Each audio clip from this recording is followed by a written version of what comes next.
जय हिंद साथियों, स्वागत करता हूं मैं आपका भारत कौशिक अपने प्यारे से एक यूट्यूब चैनल संकल्प एक कल्पना पर। साथियों, आज हम आपको पढ़ाएंगे इंडियन पॉलिटी।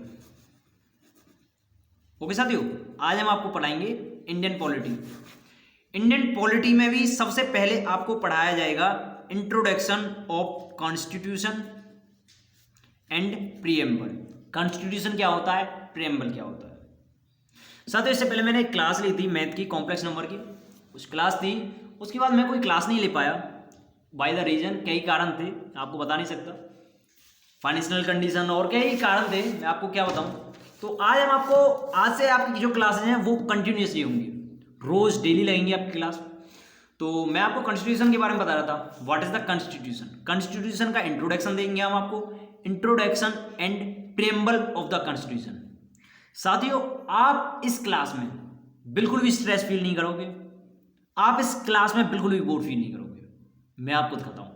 अब बात आती है कॉन्स्टिट्यूशन की, ऐसे शानदार एग्जांपल दूंगा ना, आप भी कहोगे कि भारत भाई क्या बोल दिया। कॉन्स्टिट्यूशन, कॉन्स्टिट्यूशन क्या होता है।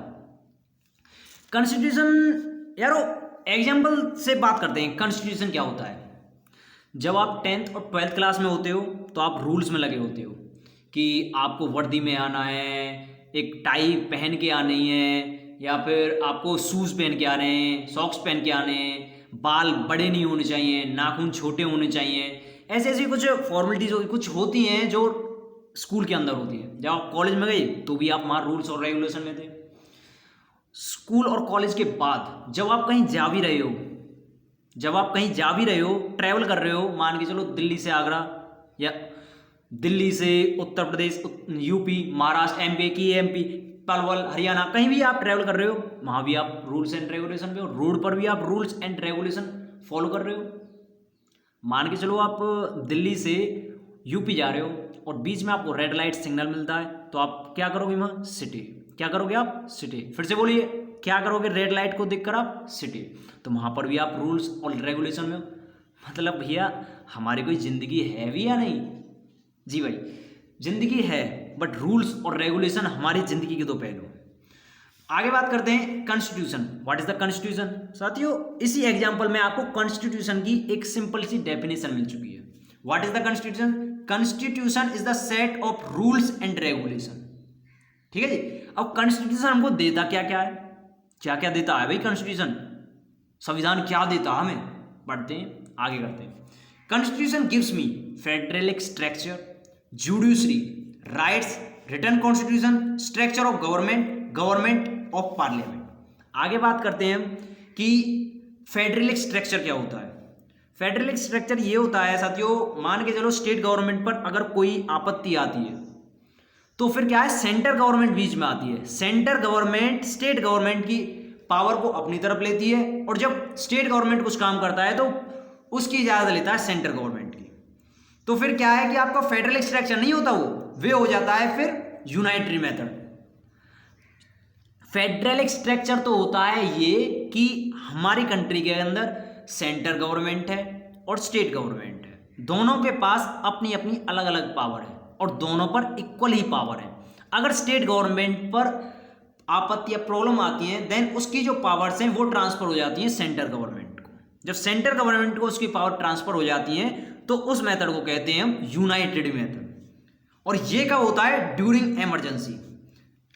देख लीजिए साथियों, federalic structure, both centre government and state government has power and they equally divided. United method, मैंने आपको बताया था ना, united method is the method in which the power is transferred to one that is union in our system is united. जब हमारी powers अलग अलग हैं, स्टेट पर अलग, सेंटर पर अलग, तो उसको कहते हैं हम फेडरलिक स्ट्रक्चर। जब हमारी पावर ट्रांसफर हो जाती है स्टेट गवर्नमेंट से सेंटर गवर्नमेंट, उसे कहते हैं हम unitary method. Our system, our country system is quasi federal country. साथियों, जो हमारी कंट्री है ना, वो है रियलिटी में क्वासी फेडरल, क्योंकि ना तो वो यूनाइटरी है पूरी तरह से, और ना ही वो क्या है, यूनाइटरी है, और ना ही फेडरल है, इसलिए हम इसको कहते हैं quasi federal country. During emergency, power of state government transfer to central government. साथियों, मैंने आपको ये पहले ही बता दिया है कि स्टेट गवर्नमेंट से सेंट्रल गवर्नमेंट को पावर कब ट्रांसफर होती है? During emergency. इस क्वेश्चन को आप ध्यान से नोट कीजिएगा और अपने आप लिख लीजिएगा। ड्यूरिंग इमरजेंसी के दौरान जो स्टेट गवर्नमेंट से जो पावर है वो सेंट्रल गवर्नमेंट को ट्रांसफर हो जाती है। अब बात करते हैं साथियों जुडिशरी। जुडिशरी में क्या होता है? Supreme court, high court divided the with power, यानी कि अपने अपनी जगह स्टेट के अंदर हाई कोर्ट होता है, उसके ऊपर सुप्रीम कोर्ट होता है सबसे ऊपर, छोटी छोटी तहसील्स और होती हैं, ये कुछ ऐसा होता है जुडिशरी के। जुडिशरी के अंदर कोर्ट्स आते हैं, ठीक है साथियों, सुप्रीम कोर्ट, हाई कोर्ट, जज जितने भी आते हैं ऐसे ऐसे ये जुडिशरी के अंदर आते हैं। आगे बात करते हैं rights. What is the rights? बोलने की स्वतंत्रता, फंडामेंटल राइट्स। राइट्स के अंदर क्या क्या आता है? फंडामेंटल राइट्स आते हैं, फ्रीडम ऑफ एक्सप्रेशन आता है आर्टिकल 19, लीगल राइट्स आते हैं, लीगल टू वोट आता है। साथियों हम किसी ज़्यादा आर्टिकल्स के बारे में पढ़ेंगे नहीं क्योंकि हमको कोई वकील नहीं बनना, ठीक है जी। आगे बात करते हैं रिटन कॉन्स्टिट्यूशन। साथियों जो हमारा संविधान है ना वो रिटन में है, रिटन में लिखा हुआ है एक एक शब्द। Our constitution in detail elaborate in one place. Written constitution होता क्या है भाई भारत? तू ये बता रिटन कॉन्स्टिट्यूशन होता क्या है? रिटन कॉन्स्टिट्यूशन ये होता है मेरे भाई कि जो हमारा संविधान है वो एक तो लिखा हुआ है, दूसरा डिटेल्ड है, विस्तार पूर्वक है, दूसरा एक ही जगह पर है, यानी कि our constitution is detailed elaborate और एक ही प्लेस पर है, इसे कहते हैं written constitution. Our constitution is the world biggest constitution. ध्यान से सुनिएगा साथियों, our constitution is the world biggest constitution in all over the world. और हैंड रिटन है, सबसे बड़ी बात ये, संसार का सबसे बड़ा जो अगर कॉन्स्टिट्यूशन है तो वो अपने इंडिया का है। Our constitution is the world biggest constitution and all words are hand written. Total words in our constitution कितने होते हैं? 1,31,400, यानी कि हमारे कॉन्स्टिट्यूशन के अंदर जो शब्द हैं वो हैं 1,31,400। Our constitution and preamble is hand written by Prem Behari Narayan. जो हमारा कॉन्स्टिट्यूशन है ना साथियों वो लिखा गया है प्रेम बिहारी नारायण। साथियों बालक यहां कंफ्यूज होता है कि ये डॉक्टर BR अम्बेडकर और डॉक्टर ये प्रेम बिहारी नारायण मतलब क्या है? डॉक्टर BR अम्बेडकर ने तो संविधान बनाया, संविधान निर्माता, फिर ये कौन है प्रेम बिहारी नारायण? साथियों डॉक्टर भीमराव अम्बेडकर ने उसे बनाया है संविधान को, लेकिन जो लिखा है संविधान को वो लिखा है प्रेम बिहारी नारायण ने। और जो हमारा साथियों संविधान लिखा गया था सबसे पहले वो लिखा गया था इंग्लिश लैंग्वेज में। The language is English. English को हिंदी में ट्रांसलेट करने वाले जो व्यक्ति थे वो थे वसंत कृष्णा। वसंत कृष्णा ने हमारे कॉन्स्टिट्यूशन को इंग्लिश से हिंदी में ट्रांसफर किया। साथियों नाम को डेट को जो मैं अब बोल रहा हूं उसे नोट करते रहेगा। अनरिटन कॉन्स्टिट्यूशन कंट्रीज कौन कौन सी हैं? United kingdom, Canada, New Zealand. Note in detail. Unwritten constitution क्या होता है? जो डिटेल में नहीं है।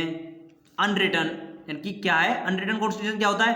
जो डिटेल में नहीं है, एलेबोरेट नहीं है, एक ही प्लेस पर नहीं मिल सकता, उसे कहते हैं अनरिटन कॉन्स्टिट्यूशन। अनरिटन कॉन्स्टिट्यूशन की कौन कौन सी कंट्री हैं? यूनाइटेड किंगडम, इसका कॉन्स्टिट्यूशन अनरिटन है। कनाडा, इसका कॉन्स्टिट्यूशन अनरिटन है। न्यूजीलैंड, इसका कॉन्स्टिट्यूशन अनरिटन है। मेन पार्ट, तो साथियों main part in our constitution is preamble. बात करते हैं प्रीम्बल की। जो कॉन्स्टिट्यूशन है हमारे कॉन्स्टिट्यूशन में, अगर कोई आपसे पूछे कि सबसे मेन पार्ट क्या है तो वो है साथियों preamble. Main part in our constitution is preamble. Many countries never give this, यानी कि हर कोई कंट्री प्रीम्बल को नहीं देती, बट हमारी जो कंट्री है वो प्रीम्बल को देती है। We found this preamble in USA. हमने ये प्रीम्बल किससे लिया? यूएसए से। USA is the first constitution who give preamble. USA पहला कॉन्स्टिट्यूशन है जिसने प्रीम्बल को दिया, ठीक है साथियों। और प्रीम्बल होता क्या है? What is the preamble? Preamble is the summary of the constitution. तो साथियों आशा करता हूं कि आपको ये चीज समझ में आई होगी, इंट्रोडक्शन आपको समझ में आया होगा कि कॉन्स्टिट्यूशन क्या होता है, प्रीम्बल क्या होता है, what is the preamble? Detailed summary, short summary of the constitution, ये प्रेम्बल होता है। आपको ये समझ में आया होगा कि कॉन्स्टिट्यूशन क्या है। कॉन्स्टिट्यूशन के हमने कुछ पार्ट भी बताए थे कि जैसे जुडिशरी और आपका ये होता है फेडरल स्ट्रक्चर, जुडिशरी, यूनाइटरी, राइट्स, ये हमने आपको बताया था। हमने आपको ये भी बताया था कि जो हमारा कॉन्स्टिट्यूशन है किसने लिखा था, सबसे पहले किस में लिखा था, किस लैंग्वेज में लिखा था, किस लैंग्वेज से किस में ट्रांसफर किया गया था, हमने आपको ये बताया। आशा करता हूँ कि आप सभी को ये चीज़ें सब बातें समझ में आई होंगी। तो साथियों, मेरा एक यूट्यूब चैनल है दूसरा भी, उसे आप आशा करता हूँ कि उसे भी सब्सक्राइब करें। यार उस पर आपका प्यार नहीं लग रहा। मेरा यूट्यूब चैनल का नाम है क्लिक टारगेट पंडित, और उसका मैं डिस्क्रिप्शन में लिंक भी दे दूंगा। जल्दी मैं उस पर क्या है नवनीत सिकेरा जी की बायोग्राफी कवर करने वाला हूँ। ठीक है साथियों, तो खुश रहिए, पढ़ते रहिए, खेलते रहिए मेरे साथ भारत पंडित। जय हिंद, वंदे मातरम, भारत माता की।